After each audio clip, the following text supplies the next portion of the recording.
Comment savoir si l'on a réussi son entretien d'embauche? C'est ce que nous allons voir dans cette vidéo. Top jingle!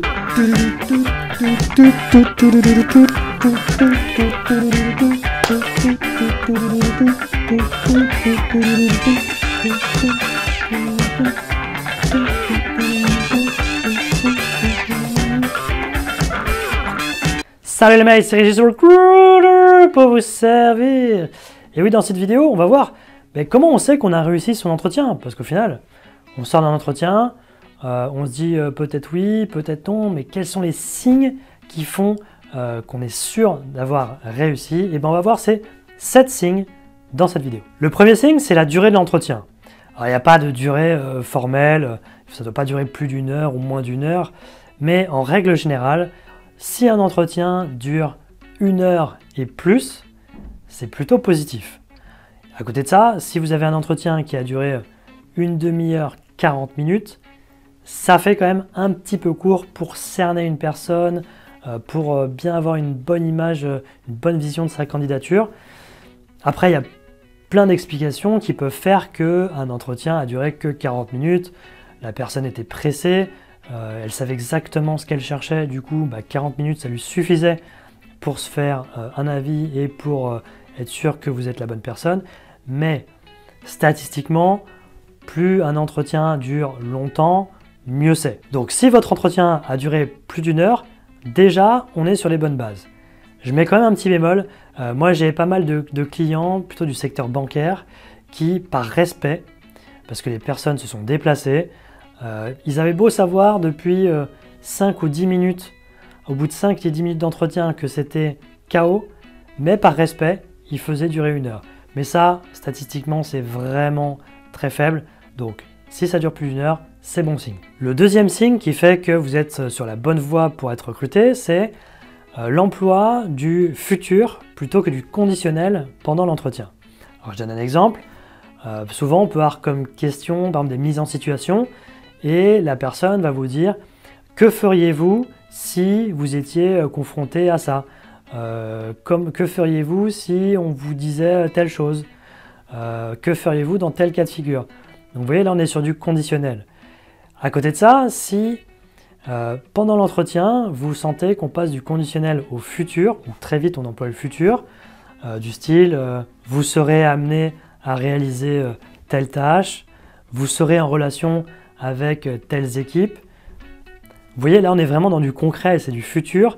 Limite, avant cette phrase, vous pouvez rajouter lorsque vous serez en poste, vous ferez telle chose. Alors ça ne veut surtout pas dire que dès que vous avez noté ce passage au futur, il faut vous enflammer et avoir un autre comportement un peu trop sûr de vous, etc.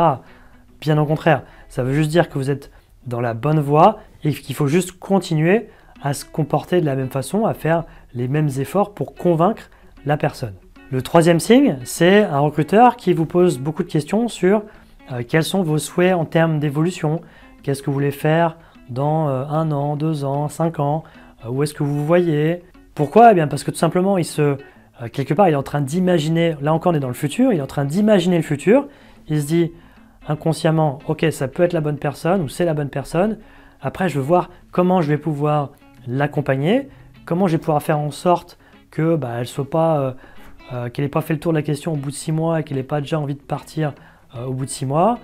Est-ce qu'elle pourra trouver d'autres opportunités au sein de l'entreprise pour évoluer? Vous voyez, c'est toutes ces petites choses qui font que si c'est un recruteur qui est manager, il a besoin de savoir comment il va pouvoir manager son équipe dans les prochains mois, les prochaines années. C'est tout simple. Et d'où l'intérêt de votre côté d'avoir bien préparé ces réponses à ces questions types, qui sont toujours les mêmes, où vous voyez dans 2, 3 ans, 5 ans, pour que vous arriviez à bien convaincre la personne que vous avez réfléchi à votre parcours, que vous n'êtes pas là par hasard et que vous-même, vous allez pouvoir apporter quelque chose à l'entreprise aujourd'hui, enfin dans les mois qui viennent et dans les années qui viennent. Le quatrième signe qui montre que vous êtes en train de réussir votre entretien, c'est que la personne va aller chercher d'autres personnes pendant l'entretien. C'est-à-dire qu'il se dit je ne vais pas faire perdre leur temps aux membres de mon équipe pour un entretien, je ne sais pas si ça va bien se passer ou pas, donc je fais la première demi-heure, je me fais mon propre avis,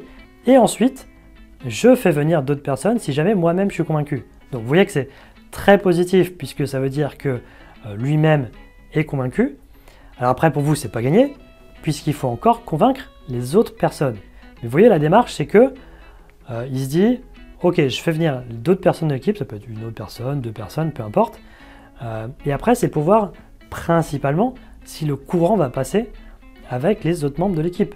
Là encore, il faut se mettre à la place d'un manager. Lui, il veut trouver la bonne personne pour faire le boulot, si je puis dire, mais il ne faut pas prendre une personne qui va foutre la merde, si je puis dire, dans le reste de l'équipe. Vous voyez, donc il faut qu'il y ait une harmonie qui se crée.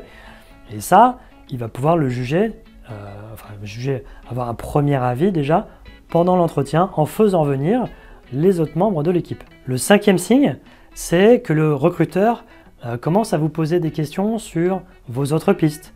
Où est-ce que vous en êtes de vos recherches? Est-ce que vous devez déjà donner des retours? Si oui, quand? Quelle est la deadline? Vous voyez, donc c'est vraiment, il se met en position de se dire moi, je vous veux plus que les autres. J'ai bien conscience que vous passez des entretiens ailleurs. J'ai bien conscience que vous allez devoir faire des retours. Mais j'ai envie de savoir quand est-ce que ces retours vont avoir lieu pour pouvoir me positionner avant. Donc ça c'est super positif parce que déjà si vous avez la chance d'avoir d'autres pistes, ça montre que vous êtes, quelque part ça le rassure lui aussi, il se dit bah, il y a d'autres entreprises qui s'arrachent le même profil que moi, donc ça veut dire que logiquement je fais pas d'erreur, c'est-à-dire que le profil est demandé.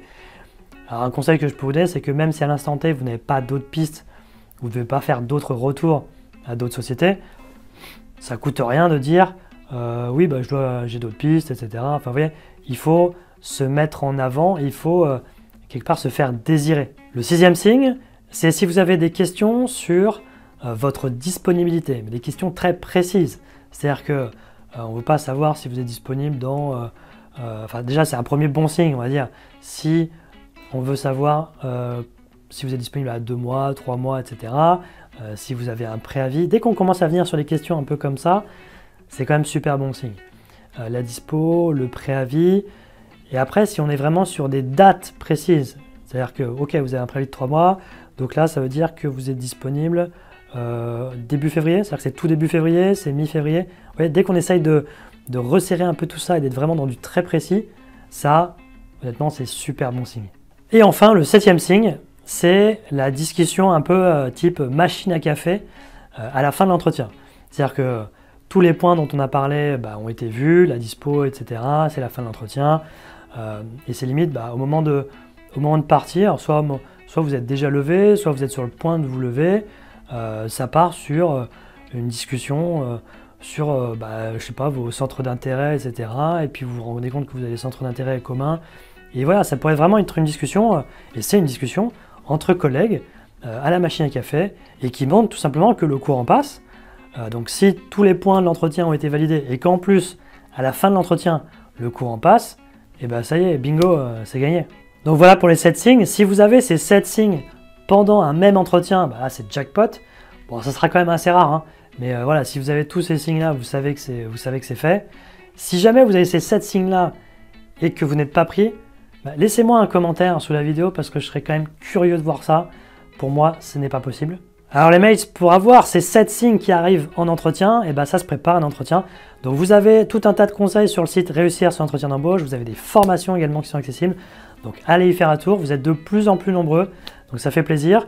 Si vous avez des questions précises, vous pouvez les mettre dans les commentaires. Si c'est trop personnel, vous pouvez l'envoyer à mon adresse EDEC. Elle est indiquée dans la description. Et sinon, la classique, hein, abonnez-vous, partagez, pouce bleu, parlez-en autour de vous, que ça puisse aider un maximum de monde. Et moi, je vous vois très vite dans une prochaine vidéo. Allez, ciao les mates!